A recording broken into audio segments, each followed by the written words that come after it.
এক বেটা নাম হইলো আহমদুল্লাহ। কতবার যখন আবহাওয়া অফিস থেকে কইছে বৃষ্টি নামবো, যায় দুর্দাকা নামাজ পড়ছে।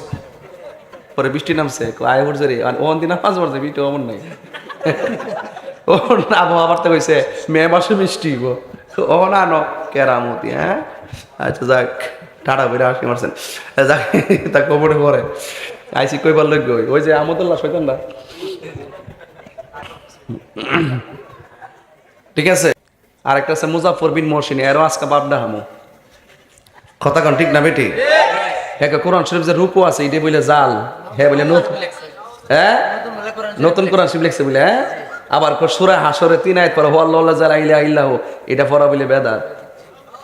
জুতাটা কইলা সাফারত মারুম বাতি যা আয়ো বাদ, এই বান্ধবপুর জমিন দেখবা কারে কর বাপ দাহামু হতায়। আহমদুল্লাহ বাংলাদেশের একজন 25 আলেমে দিন। আপনি জানেন তাহিরি ভাই যা করছে এগুলো ঠিক না, তারপরও আপনি অন্ধভাবে ওগুলো মেনে নিচ্ছেন। আপনার বিবেকের ওপরে কি কুকুরে পোশাক করেছে? কোন ইসলামে আছে ওই রকম নাচানাচি করা লাগবে? শায়েখ আহমদুল্লাহর কথার পেছনে যেভাবে দলিল আছে, আপনার 14 গোষ্ঠী মিলে ওই দলিল দিতে পারবেন। কারণ যে দরবারে আজ কোরআন নেই, ওই দরবার থেকেই মানুষকে গোমরা করার কথা আসতেছে। শায়েখ আহমদুল্লাহ বাংলাদেশের একজন 25 আলেমে দিন, সর্বজন শ্রদ্ধাভাজন ব্যক্তিত্ব। সারা বাংলাদেশের দল মত নির্বিশেষে, এমনকি অন্য ধর্মের লোকেরাও তাকে পছন্দ করে।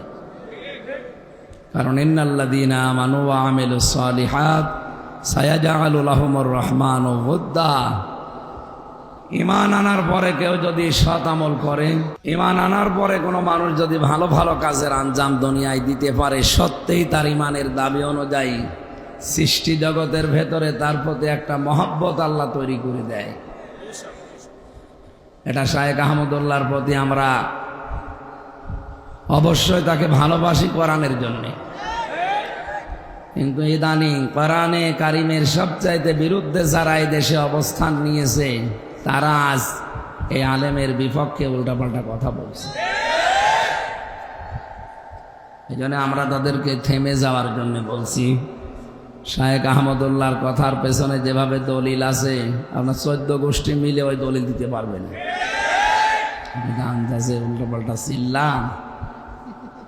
এই জাহান্নামে লাজার দরজা তাদেরকেই ডাকবে যারা সত্যকে সত্য জানার পরও মুখ ঘুরিয়ে চলে যায়।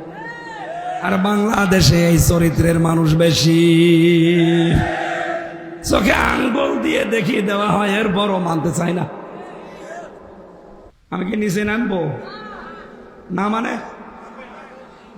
আমি আবার 3 বছর থাকি। তার মানে সত্যকে সত্য জানার পরও যারা মুখ ফিরিয়ে নেন, আপনি তো নিজে টের পাচ্ছেন। আপনি নেচ্ছেন কিনা? আপনি জানেন যে এটা সত্য কথা, কিন্তু আপনার দলের লোক না, আপনার বাবার মুরিদ না, এই জন্য আপনি মানতে চান না। আপনি জানেন তাহিরি ভাই যা করছে এগুলো ঠিক না, তারপরও আপনি অন্ধভাবে ওগুলো মেনে নিচ্ছেন। আপনার বিবেকের ওপরে কি কুকুরে পোশাক করেছে? কোন ইসলামে আছে ওই রকম নাচানাচি করা লাগবে? সত্যকে সত্য আঙ্গুল দিয়ে দেখিয়ে দেওয়া হচ্ছে, এরপরও মানতে চাই না। এই চরিত্র যাদের আছে, বিবেক যাদের কাজে লাগে না, এর দলিল পাবেন সূরা মুলকের 10 নম্বর আয়াত। ওয়াকালু লাউ কুন্না নাসমাউ আও নাকিলু মা কুন্না ফি আসহাবিস সাঈর। যারা জাহান্নামে যাবে তাদেরকে জিজ্ঞাসা করা হবে কেন আসলে? ওরা বলবে আমাদের আকেল ছিল, বিবেক ছিল, আমরা কাজে লাগাইনি। আর আমরা শোনার পরেও না শোনার ভান করেছিলাম। তার আপনি শোনার পরেও সত্যকে সত্য জানার পরও যদি না মানেন, 2 নম্বরে কি? যারা মাল সম্পদ জমা করে আর এগুলো সংরক্ষণ করার জন্য সব সময় চেষ্টা চালায়। বাংলাদেশে এই চরিত্রের মানুষও দিন দিন বাড়ছে। কি করে জমা করবে জমা করবে জমা করবে, আর এগুলো কি করে সংরক্ষণ করা যায়, সে বৈধ হোক আর অবৈধ হোক। দেশে জায়গা হচ্ছে না, অনেকের বেগম পাড়া বানাচ্ছে।